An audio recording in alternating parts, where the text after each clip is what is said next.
కృష్ణానది తీరాన ఇంద్రకీలాదిపై కొలువు తీరిన అమ్మవారి ఆలయంలో భవానీ దీక్ష విరమణలు 4వ రోజు కొనసాగుతున్నాయి. ఇక భవానీలు పెద్ద సంఖ్యలో కాలినడకన తరలి వస్తున్నారు. జయదుర్గా అన్న నామస్మరణతో ఇంద్రకీలాద్రి మార్మోగుతోంది. నేడు 4వ రోజు కావడంతో వేలాది మంది భక్తులు పవిత్రమైన కృష్ణానదిలో పుణ్య స్నానాలు ఆచరించి ఇరుముడితో అమ్మవారి దర్శనం చేసుకుంటున్నారు. విజయవాడ ఇంద్రకీలాద్రిపై భవానీ దీక్షలో విరమణలు 3వ రోజుకు చేరుకున్నాయి. దీక్షల విరమణలకు అనేక ప్రాంతాల నుంచి విశేష సంఖ్యలో భవానీ భక్తులు తరలి వస్తున్నారు. దుర్గా మల్లేశ్వర దేవస్థానం జిల్లా యంత్రాంగం భక్తులకు ఎటువంటి ఇబ్బందులు కలగకుండా శీఘ్ర దర్శనం కల్పించేందుకు ప్రత్యేక చర్యలను తీసుకుంటున్నాయి. రుసుము ద్వారా దర్శనం ఆజిత సేవలను ఈ నెల 25వ తేదీ వరకు రద్దు చేశారు. ఇంద్రకీలాద్రిపై దుర్గా మల్లేశ్వర స్వామి దేవస్థానంలో భవానీ దీక్షల విరమణ కార్యక్రమం మొదటి 2 రోజులు సజావుగా సాగింది. కలెక్టర్ లక్ష్మీష ఆదేశాల మేరకు దేవస్థానం ఉన్నతాధికారులు భవానీ దీక్షల విరమణల కార్యక్రమాలన్నీ పరిశీలిస్తున్నారు. భక్తులకు ఇబ్బంది కలగకుండా పకడ్బందీగా చేసిన ఏర్పాట్లు మంచి ఫలితాలు ఇస్తున్నాయని ఆయన తెలిపారు.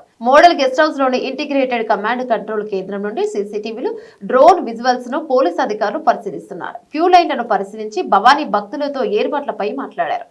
ఘాట్లు, క్యూ లైన్లు, హోమగుండాలు, గిరి ప్రదక్షిణ, అన్నప్రసాదం పంపిణీ పాయింట్ల వద్ద రద్దీని, భక్తులకు అందుతున్న సౌకర్యాలను అధికారి ఎప్పటికప్పుడు పరిశీలిస్తున్నారు. భక్తుల భద్రతకు అధిక ప్రాధాన్యం ఇస్తున్నామని జిల్లా పోలీస్ శాఖ ఆధ్వర్యంలో పటిష్ట భద్రతా ఏర్పాట్లు చేశామని ఇప్పటికే కలెక్టర్ తెలిపారు. డ్రోన్ దృశ్యాలను పోలీసు అధికారులు నిరంతరం పరిశీలిస్తూ పరిస్థితులను చక్కదిద్దుతున్నారు. భక్తులకు ఎలాంటి ఇబ్బంది లేకుండా సూచిక బోర్డులో పబ్లిక్ అడ్రసింగ్ వ్యవస్థ ద్వారా నిరంతర సూచనలు ఇస్తున్నారు. సుదూర ప్రాంతాల నుంచి భవానీ దీక్షల విరమణకు వచ్చిన భక్తులకు దేవాదాయ శాఖ విఎంసి అధికారులు సకల ఏర్పాట్లు చేశారు. ఇక కృష్ణవేణి, పద్మావతి ఘాట్ల వద్ద భవానీల రద్దీ కొంత పెరిగింది.